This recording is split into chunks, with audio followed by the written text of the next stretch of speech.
y'all. So lay back in the cut. Cause when we up in the cut, you got to give it up. 93.3 CFMU, we all the way live in the cut. Got Crown A Thornz in the building. Yeah. Track we just played was We Say. Got JY's up in here. Got What up, DTS. Got Eclipse. What's going on, fellas? It's the Act Right, man. Back in the booth. It's been a minute since I've been over here. So. No doubt. Happy New Year. Yeah, happy New Year. No doubt, no doubt. DTS, what's going on, my man? What's really good, fam? No doubt. Long time. For real. Me and DTS go back. No doubt. We go way back, like when Central Park was a tree. No doubt. Before I get into the Crown A Thornz, I'm gonna go into pre-Crown A Thornz. I'm gonna start with you, Eclipse. I don't think anybody's gonna disagree with me, but I'm gonna pretty much say you're a legend in Hamilton as far as hip hop goes. Good luck, man. No doubt, man. Yeah. So, you started out breakdancing. I did a little bit of research. So okay. you started out breakdancing. You went into MCing, and you pretty much absorbed all four elements of the culture. You opened up for Black Sheep, Naughty, Public Enemy, Exhibit, The Alcoholics, which was a crazy show back in '96. Yeah. At the X Club, if you remember that. Yeah, that no shit was doubt. tough. And at one point we didn't think they were gonna show up. So you know what I mean? Like that was a tight show. You opened up, and it was dope, man. It was dope, straight up, man. And still banging, man. Still working, so. Yeah, no doubt, man. Opened up for Socrates, Chaos, Spraga Benz. List goes on. So, tell the people, basically what Eclipse means to hip hop in Hamilton and how you came up. I came up in the true school, man. The Message was the first joint I really heard that just banged me over the head. I started b-boying back then and just lived the culture, man. It was where I seen myself, you know what I mean? I immediately gravitated toward it. You grabbed me and pulled me in. And that's what keeps us true to it, man. We just know where it comes from. Concrete Canvas was born out of all of that, trying to give the elements and trying to show, hip-hop is a culture, and it's a beautiful movement, man. When you utilize the gift of lyrical ability and not just grab a mic and talk nonsense, garbage. it's like, whatever, man. There's nothing like it, you know what I mean? And we know the force it provides to the community, so that's what it's about, man. And that's Crown A Thornz. That's the extension. I got with my team right here. DTS put us all together in the booth one day, and it was just synergy, and it's been a beautiful trod right now, So what MC would you say that you were really influenced by, growing up in the true school golden era? The era that we pretty much grew up in.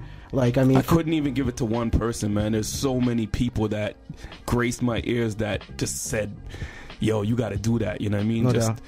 From, like I said, the Message right there, that was like hearing those words and put down like broken glass and knowing that I came from circumstances and whatnot in the same type of vein.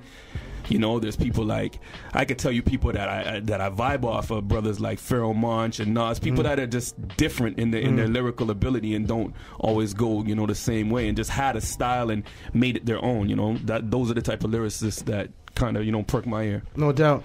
So you're basically involved in every aspect of hip hop, fashion, graffiti, art, b-boying, MC, and you even DJ as well a bit, right?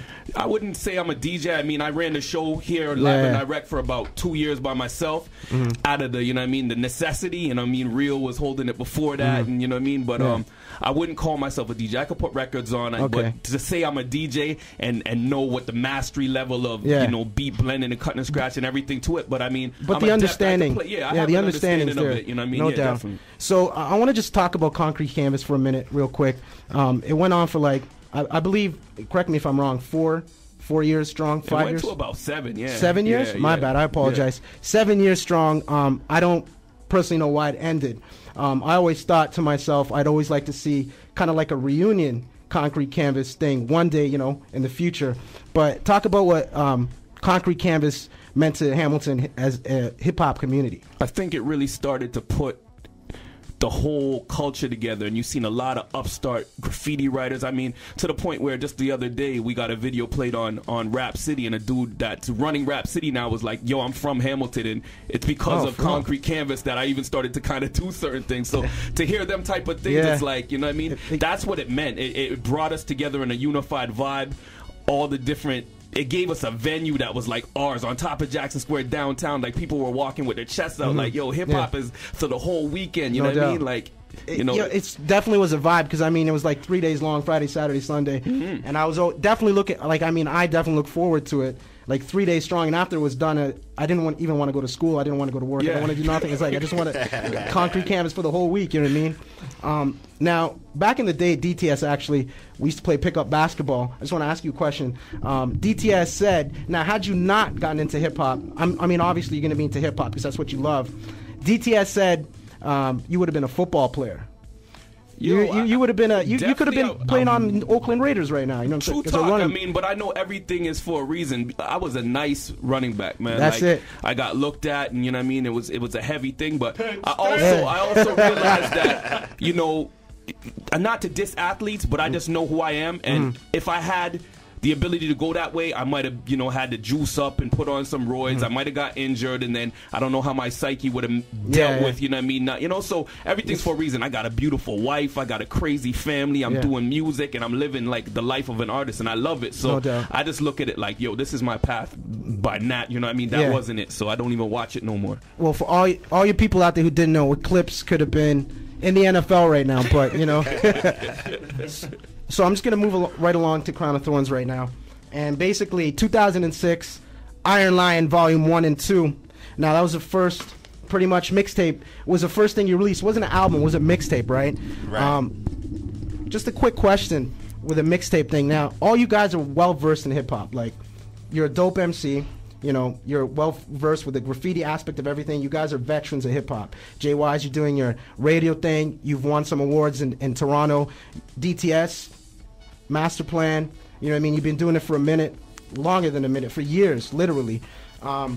Basically, putting out a mixtape first, is that somewhat of a strategic aspect to like, you know, a lot of cats want to put out an album, but, you know, like, you guys are well-versed, so, I mean, you guys are known. You guys are known in the community, in the hip-hop community, throughout the GTA. You guys are known. So, I mean, you guys could have just put an album out. What's up putting out a mixtape first? I'll take that one. Yeah, go ahead. First of all, I look at it this way. Crown A Thornz is new for a lot of people because we're actually coming together. We known each other, but right now we're just coming together. And coming together, we have to introduce everybody, right, to Crown A Thornz. And the best way of doing that is giving you something. Okay. And saying, here, check me out. This is what I'm dealing with right now. Okay? All right. And from a lot of times, MCs, they know how to MC. DJs know how to DJ. So when it really comes down to it, we're making sure that all of the elements of the business part of it and the planning of how we're going to actually do things, we're always thinking about that. So a mixtape is definitely a way of sharing something with some of the fans, some of the people who are going to be new fans, and how are they going to know about you without actually having something right away. All right. Right? So anytime you see Crown, come chat me. All right, man. No doubt. Now, as far as the videos go, Not Just Another is your latest video, right?